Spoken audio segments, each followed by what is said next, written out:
ఇలా రాత్రి 9ంటికి ముకుందరావు, కృష్ణలు లీలతో పాటు భైరవపురం బూత్ బంగ్లాలో ప్రవేశించారు.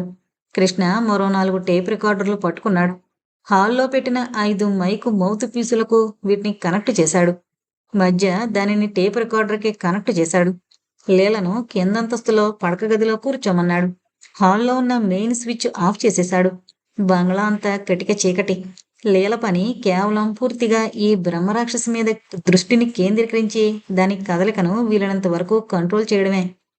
లావణ్య, సునీత కూడా బంగ్లాకి వస్తామన్నారు కానీ జానకి పరిస్థితి చాలా ప్రమాదకరంగా ఉంది. కొడుకు కనిపించక ఆమెను జాగ్రత్తగా చూసుకోమని చెప్పి వీళ్ళు ముగ్గురే బంగ్లాకొచ్చారు.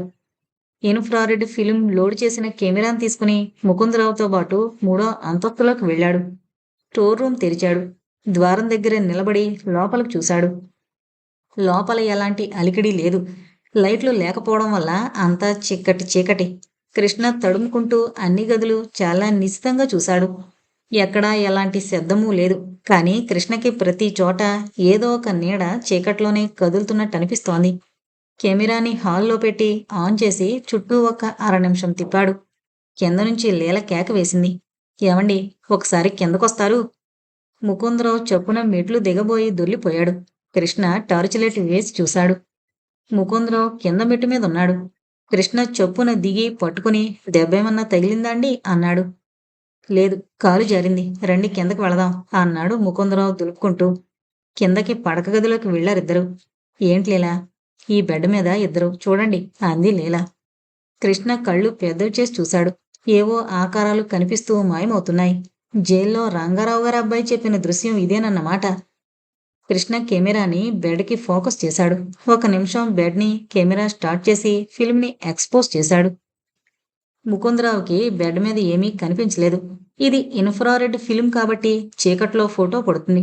కానీ బెడ్ మీద ఏం దృశ్యం కనిపిస్తుందో. లీల కృష్ణ చేయి పట్టుకుంది. ఏమండి, పైనుంచి అది దిగుతోందండి అంది. టేప్ రికార్డర్ల దగ్గర ముకుందరావుని కూర్చోమని చెప్పి కృష్ణ, లీల కెమెరా తీసుకుని హాల్లోకి వెళ్లారు. కెమెరాని మెట్ల మీదకి ఫోకస్ చేశాడు. లీల వాకీటాకీ పట్టుకుంది. పైన వేలాడదీసిన మైక్స్లో కుడివైపుది 1వ నెంబర్, ఎడం వైపుది 2వ నెంబర్ది, వెనక ఎడం వైపుది 3వ నెంబర్, వెనక కుడివైపుది 4వ నెంబర్ది, మధ్యది 5వ నెంబర్ది. 2వ అంతస్తులో కిస్ కిస్మంటూ మెల్లగా వేస్తున్న అడుగుల చప్పుడు వినిపిస్తోంది. అది మెల్లగా మెట్ల మీదకొచ్చింది. కృష్ణ కెమెరా ఆన్ చేశాడు. ముకుందరావు గారు, టేప్ రికార్డర్లు 5 స్టార్ట్ చేయండి, ఓవర్ అంది లీల వాకీటాకీలో. రన్నింగ్ అన్నాడు ముకుందరావు అవతల గదిలోంచి. ఆకారం బరువుగా మెట్ల మీద నుంచి దిగుతోంది.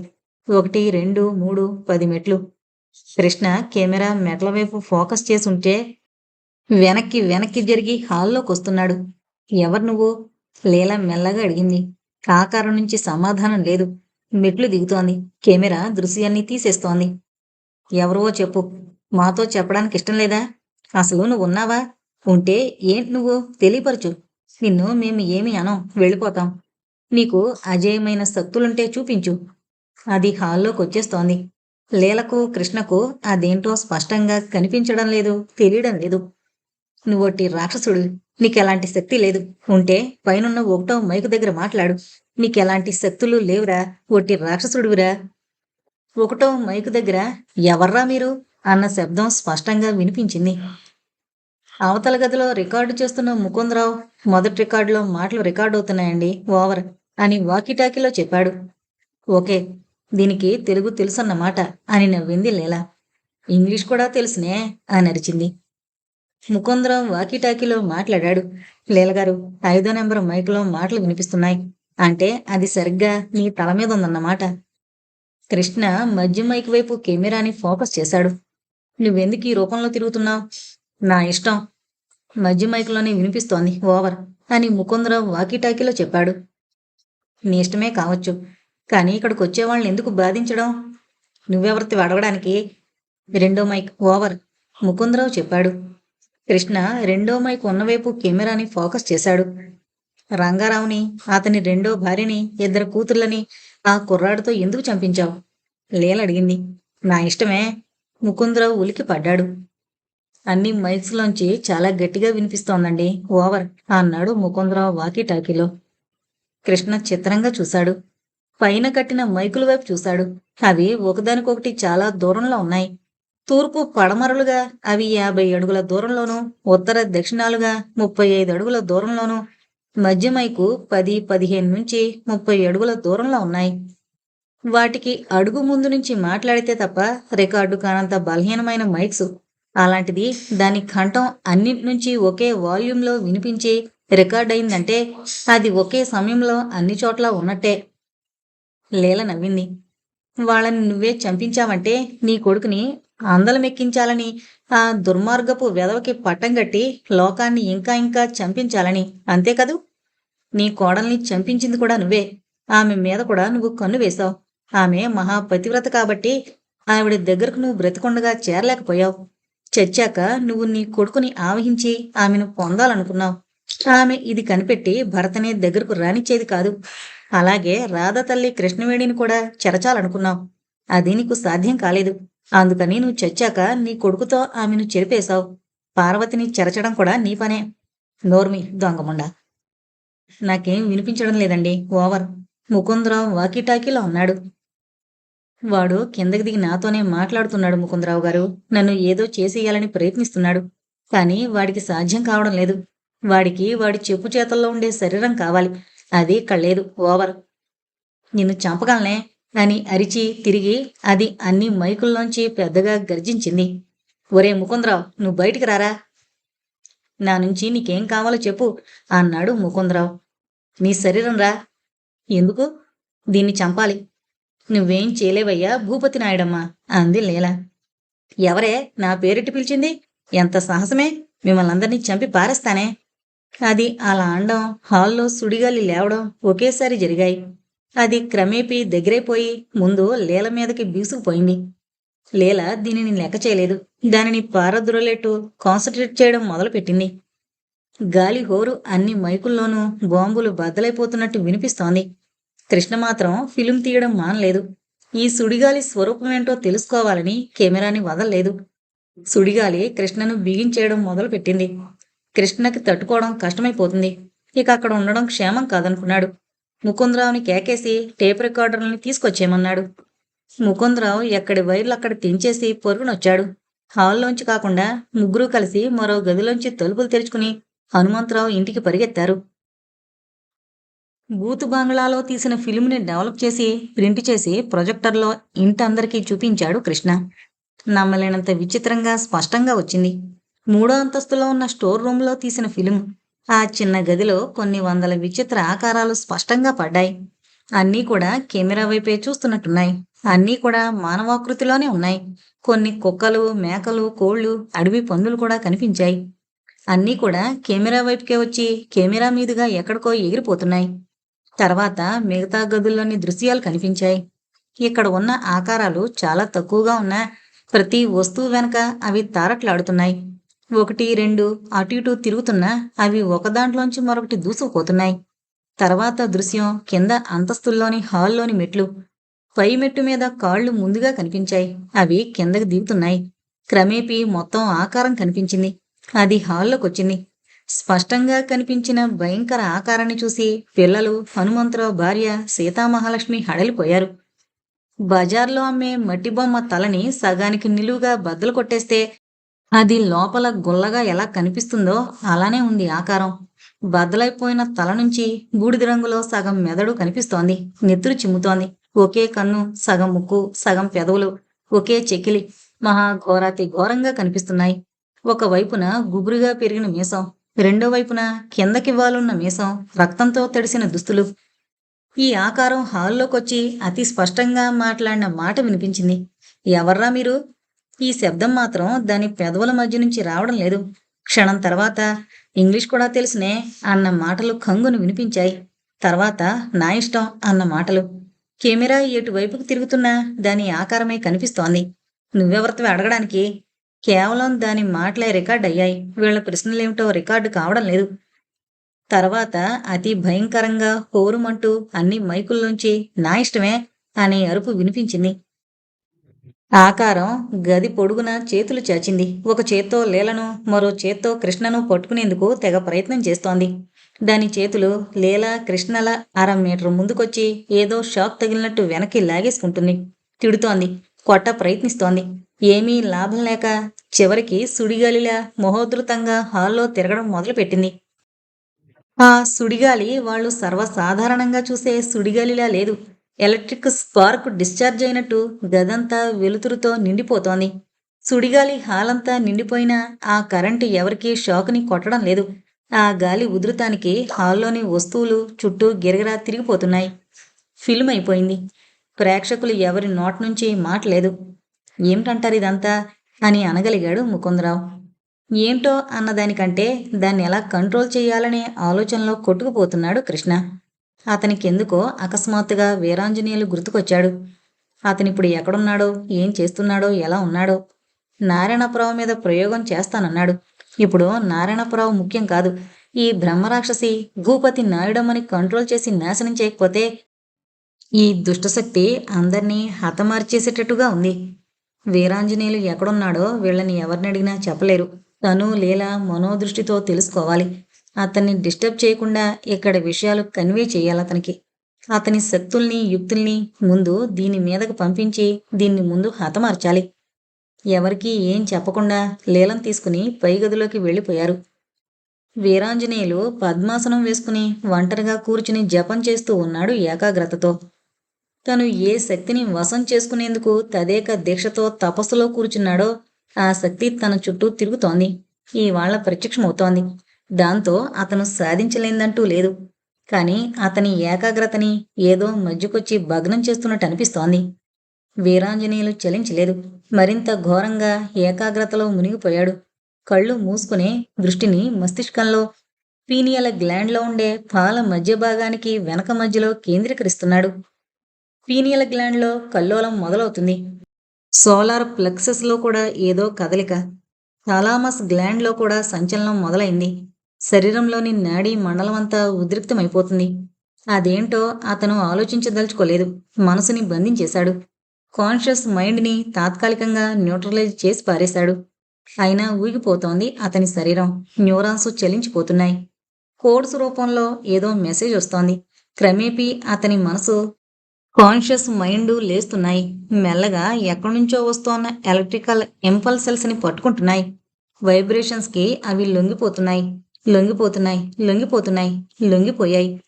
కోడ్స్లో వచ్చిన మెసేజ్ని అవి విశ్లేషణ చేయనారంభించాయి.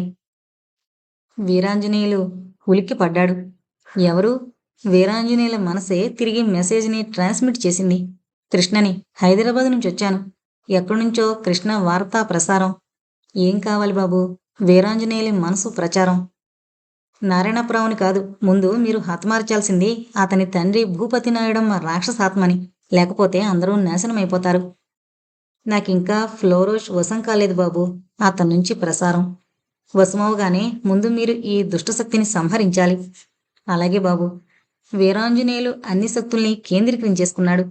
బయట ప్రపంచానికి సంబంధించినంతవరకు అతను మృతుడైపోయాడు. కృష్ణ తృప్తిగా హనుమంతరావింట్లో నిట్టూర్పు విడిచాడు. నడవండి, అందరం బూత్ బంగ్లాకి వెళదాం అని కృష్ణ డౌసింగ్ రాడ్ తీసుకున్నాడు. కొడుకు కోసం కన్నీరు మున్నీరుగా ఏడుస్తున్న జానకిని గుండె ధైర్యం తెచ్చుకోమన్నాడు. మీరిలా ఏడిస్తే లాభం లేదు జానకి గారు. ఇప్పుడు మనం వెళుతోంది శ్రీనాథిని తీసుకురావడానికే. వాడు బ్రతికే ఉన్నాడా, ఉంటాడా అని మరింత ఏడ్చిందామె. బ్రతికే ఉన్నాడమ్మా. మీరిలా ఏడవకూడదు. చూడండి ముకుందరావు గారు, బాబు తాలూకా డ్రెస్ గాని, వస్తువు గాని, బూట్ గాని ఏదో ఒకటి తీసుకురండి. వాడు దానిని ఇంతకు ముందు ధరించుండాలి అన్నాడు. ముకుందరావు శ్రీనాథు షర్టు తీసుకొచ్చాడు. కృష్ణ దానిని చించేసి కాస్తంత ముక్క తీసుకున్నాడు. అది డౌసింగ్ రాడ్డు తీసుకుని అందరూ బంగ్లాకి బయలుదేరారు. అక్కడ గుడ్డ పేలికను డౌసింగ్ రాడ్డుకి కట్టాడు. జానకికిచ్చాడు. దాని 2 హ్యాండిల్స్ 2 చేతులతో పట్టుకోమని చెప్పాడు. దానిని క్షితిజ సమాంతరంగా పట్టుకుని బంగ్లా గదులన్నింట్లో తిరగమన్నాడు. ఆ రాడ్డు ఆమె చేతిలో ఎప్పుడైతే కదిలి కింద రాడ్డు నిటారుగా నిలువుగా నిలబడుతుందో అక్కడ ఆగమన్నాడు. జానకి రాడ్డుని 2 చేతులతో వదులుగా పట్టుకుని 3 అంతస్తుల్లో ఉన్న గదులన్నీ వెతికింది. రాడ్డు ఎక్కడా కదల్లేదు. ఆమె తోటలోకొచ్చింది. అక్కడికి రాగానే అప్రయత్నంగానే ఆమె నడిచిపోతోంది. ఆమె వెనకనే ముకుందరావు, కృష్ణ, సునీత, జానకి, హనుమంతరావు, శ్రీలక్ష్మి నడుస్తూ పోతున్నారు. ఆమె చెట్టు తొర్రవైపు పోతోంది. అన్నయ్య, జానకి గారు చెట్టు తొర్రవైపు తిన్నగా వెళ్ళిపోతున్నారు అంది లావణ్య. కృష్ణ ఆమెను వారించాడు. జానకి చేతిలో ఉన్న డౌసింగ్ రాడ్ మెల్లగా కదిలి కిందకు చూపిస్తోంది. జానకి ఆగిపోయింది. కృష్ణ తల పంకించాడు. హనుమంతరావు గారు, తాళ్ళు నిచ్చెనలు తెప్పించండి అన్నాడు కృష్ణ. క్షణంలో హనుమంతరావు వెళ్లి తాళ్ళు నిచ్చెనలు తీసుకొచ్చాడు. చెట్టుకి తాళ్ళు బలంగా బిగించి కట్టిన నిచ్చెనలు లోపలికి దించారు. తాళ్ళని కృష్ణ లోపలికి పడేశాడు. రెండో పక్క చెట్టు కట్టి. కృష్ణ ముందుగా దిగాడు. వెనక ముకుందరావు, హనుమంతరావు దిగారు. కృష్ణ పవర్ఫుల్ టార్చ్ లైట్ వేసి కిందకి దిగాడు. కింద సొరంగం కనిపిస్తోంది. అది బయటకు కనిపించదు. చెట్టు ఎండిపోయింది. త్వరలో మట్టి చేరిపోయింది. మట్టిలో గుబురుగా గడ్డి పెరిగిపోయింది. అందువల్ల చెట్టు త్వరలో సొరంగం ఉన్నట్టు చూసేవాళ్లకు తెలీదు. ఆడవాళ్లంతా బయటే ఉండిపోయారు. కృష్ణ, ముకుందరావు, హనుమంతరావు త్వరలోంచి కిందకి దిగాక కింద టార్చ్ లైట్ వెలుగులో పెద్ద గది ఉన్నట్టు కనిపించింది. శ్రీనాథ్ అని ముకుందరావు కేక వేశాడు. ప్రతిధ్వని తప్ప సమాధానం లేదు. ముగ్గురు మెల్లగా ముందుకు కదిలారు. కాళ్ళ కింద ఏవో సూదాటి వస్తువులు పడి వింత శబ్దాలు చేస్తున్నాయి. కృష్ణ కిందకి లైట్ వేశాడు. ముకుందరావు చూశాడు. దిగ్భ్రమతో దిమ్మెక్కిపోయారు. అక్కడన్నీ ఎముకలు, పురులు ఉన్నాయి. ఇలాంటి భయానక వాతావరణంలో శ్రీనాథ్ బ్రతికుండగలడా? ఎప్పుడో గుండెగిపోయి ఉంటుంది. అయినా భయం భయంగా వెతుకుతున్నారు. ముగ్గురు శ్రీనాథ్ని పిలుస్తున్నారు. ఎటువైపు నుంచి సమాధానం లేదు, అలికిడి లేదు. కృష్ణ టార్చ్ లైట్ వెలుతురులో భూగర్భ గృహాన్ని అతి నిశితంగా పరిశీలిస్తున్నాడు. బంగ్లా 3వ అంతస్తు స్టోర్ రూంలో భూత ప్రేతాత్ములుంటే ఇక్కడ ఈ లోకంలో విడిచిపెట్టిపోయిన భౌతిక దేహపు ఎముకల గూళ్ళున్నాయి. ఎన్ని ఉన్నాయనేది లెక్క తేలలేదు. పొదులా? కాదు, వందలా? ఏమో. ఇది శ్మశానం కాదు. హత్యలు చేసి ఇందులో కళేబరాల్ని పారేశారా? ఎవరు పారేశారు? నారాయణప్రావా? భూపతి నాయుడమ్మా? అతని తండ్రా? వాడి తాత? అందరిది ఒకే రక్తం కాబట్టి వంశపారంపర్య సుగుణాలు అందరికీ ఒకే రకంగా ఉండుంటాయా? ముకుందరావు, హనుమంతరావు కేకలు వేస్తున్నారు. బాబూ, శ్రీనాథ్, శ్రీనాథ్ అని. వాళ్ళకి ఎలాంటి సమాధానం రావడం లేదు గాని ఆ భూగర్భ గృహంలోని 4 గదుల్ని మాత్రం కనిపెట్టగలిగారు. వాళ్ల కాళ్ళకి ఏదో తడి తగిలింది. కృష్ణ లైటు ఫోకస్ చేసి చూశాడు. జల కనిపించింది. కృష్ణ నీటిని కుడి చేత్తో తీసుకుని వాసన చూశాడు. కాస్త రుచి చూశాడు. ఏదోగా ఉంది. ఇది మామూలు నీరు కాదు. సూక్ష్మజీవుల్ని చంపగలిగే లవణాలు కలిగిన నీరు. లైటు వెలుతురులో 1000 కళ్ళు చేసుకుని వెతికారు. చివరికి హనుమంతరావు కాలికి గట్టిగా కాకుండా మెత్తగా ఏదో తగిలింది. వంగి చూశాడు. మూలు వినిపించింది. లైటు వెలుతురులో మనిషి కనిపించాడు. పోలీస్ యూనిఫాంలో ఉన్నాడు. 1వ అంతస్తులో నూతిలో పడిపోయినవాడు ఇక్కడ తేలడమేమిటి? నూతికి ఈ భూగర్భ గృహానికి దారిలాంటిదేదైనా ఉందా? హనుమంతరావు, ముకుందరావు పోలీసుని కదిపి చూశారు. అతను మూలుగుతున్నాడు. కాలు విరిగిపోయింది. వెన్నెముకకి బలమైన దెబ్బ తగిలింది. ఇలాంటి స్థితిలో అతన్ని వదిలేసిపోయిన పోలీసుల తత్వం ఎంత క్రూరమైందో. అతని ముఖం మీద నీళ్లు చల్లారు. అతనికి స్పృహ వచ్చి పోయినట్టుంది తప్ప ఈ లోకంలో ఉన్నట్టు లేదు. ముకుందరావు అతనికి మరింత శైత్యోపచారాలు చేశాడు. అయినా అతనికి స్పృహ రాలేదు. కొంతసేపయ్యాక మనిషి కదిలాడు. నాని, శ్రీనాథ్ కూడా ఎక్కడో ఉండుండొచ్చు, వెతుకుదాం అన్నాడు హనుమంతరావు. పోలీసుని ఒక పక్కకి జాగ్రత్తగా లాగి వాళ్ళు ముగ్గురు శ్రీనాథ్ గురించి వెతకనారంభించారు. ముగ్గురు ఆ గదిలోంచి మరో చీకటి గుహలోకి కదిలారు. అతి జాగ్రత్తగా అడుగులు వేస్తూ నడుస్తున్నారు. శ్రీనాథ్, బాబూ, శ్రీనాథ్! హనుమంతరావు, ముకుందరావులు మెల్లగా పిలుస్తూ గుహలో తిరిగారు. ఆ గుహలో ఎక్కడా కనిపించలేదు శ్రీనాథ్. ఆ గుహకి ఒకవైపున చిన్న ద్వారం లాంటిది కనిపించింది. అటు వెళ్లారంతా. లోపల నుంచి గబ్బిలాలు రివ్వునొచ్చి ఆ గదిలో తిరిగాయి. కృష్ణ టార్చ్ లైట్ ఫోకస్ చేశాడు లోపలికి. లోపల నిశ్శబ్దంగా గ్లూమీగా ఉంది. ముగ్గురు ఆ గదిలోకి దూరారు. అది గది కాదు. రాతిని చెక్కినట్టు ఒక గుహలా ఉంది. లోపల చల్లగా హాయిగా ఉంది. కృష్ణ టార్చి ఫోకస్ చేశాడు. ఇక్కడ అస్థిపంజరాల్లాంటివి లేవు గాని విరిగిన వస్తువులు ఏవేవో పడున్నాయి. వాళ్ళు కదులుతుంటే అవి విరిగి పడిపోతున్నాయి. ముగ్గురు లోపలికి వంగి వంగి ఒక్కోసారి దేక్కుంటూ వెళ్లారు. అలా ఎంత దూరం వెళ్ళినా ఎలాంటి శబ్దమూ వినిపించడం లేదు. హనుమంతరావు, ముకుందరావు ఇదేదో మాయల్ పకీరు గుహని చూస్తున్నట్టు చూస్తున్నారు. శ్రీనాథ్ని పిలుస్తున్నారు, వెతుకుతున్నారు. ఎక్కడా వాడి జాడలేదు. చివరికి ముకుందరావు కాలికి మెత్తగా ఏదో తగిలింది. ముకుందరావు కాలిని వెనక్కి లాగేసుకుని లైట్లు వెలుతురులో చూశాడు. శ్రీనాథ్ స్పృహ లేకుండా శవంలా సగం నీటిలోనూ సగం రాళ్ల గుట్ట మీద పడున్నాడు. ముకుందరావు చప్పున వంగాడు. ఆనందమో విచారమో బాధో ఏంటో తెలీదు. పిచ్చిగా శ్రీనాథ్ శ్రీనాథ్ అని అరిచేసి ఆ దేహాన్ని ఎత్తుకొని గుండెలకి హత్తుకుని ముద్దులు పెట్టేసుకున్నాడు. బాబు శ్రీనాథ్, నువ్వు బ్రతికే ఉన్నావా? ఉన్నావా? ఉన్నావా బాబు? అమ్మ నీ కోసం అలంటించిపోతుందిరా. చూడు, బాబాయ్ వచ్చాడు, కృష్ణంకులు వచ్చారు. అంతా నువ్వు కనిపించక ఎంత కంగారు పడిపోతున్నారో అంటూ ఏడుస్తూ ముద్దులు పెట్టేసుకున్నాడు. సరిగ్గా అదే సమయంలో బయట బంగ్లా 3వ అంతస్తు నుంచి దిగింది వికృతాకారం. తిన్నగా హాల్లోంచి ఎగురుతూ వచ్చి తోటలోని చెట్లన్నింటినీ కూకటి వేళతో పెళ్లగించేస్తూ జివ్వుమంటూ వచ్చి చెట్ల దగ్గరున్న స్త్రీలని గిరగిరా తిప్పేసి వాళ్ళు పడిపోయాక త్వరలోకి ప్రచండ వేగంతో సన్నబడి దూరిపోయింది.